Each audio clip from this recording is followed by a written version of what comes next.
এই তো আপনি এই স্বামী ছাড়া থাকতে পারবেন না, আপনার একটা বাচ্চা আছে, কেন আপনি স্বামীর সাথে এমন ব্যবহার করলেন যে ও তালাক পর্যন্ত গিয়ে পৌঁছালো? ওর উপায় কি?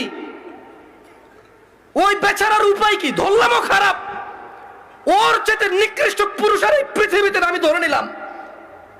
আপনি যদি ওর সাথে এমন ব্যবহার করেন যে ও তালাক দেওয়া ছাড়া রেখে উপায় নাই, একটা ঘরে আগুন লেগে গেছে, বের হবে না মানুষ? মানুষ বের হবে না? এই দরজা বন্ধ, সেই দরজা বন্ধ, সেই দরজা বন্ধ, জানালা দিয়ে হলো তো মানুষ বের হবে, বের হবে না? তা আপনি এমন এক সংসারের মধ্যে কেরেঙ্গাল লাগাই দিয়েছেন, কিচ্ছা কাহিনী লাগাই দিয়েছেন, এমন এক অশান্তি লাগাই দিয়েছেন, ও আর তালাক ছাড়া বেরোতে পারছে না এখান থেকে। এমন করলেন কেন? এই যে এখন কান্নাকাটি করতেছেন, এমন করলেন কেন?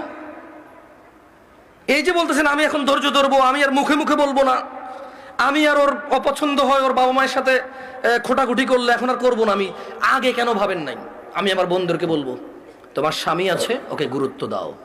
প্রথম স্বামীকে ডিভোর্স দিলে ভাবলে দ্বিতীয় পুরুষ সুন্দর আর হ্যান্ডসাম হবে।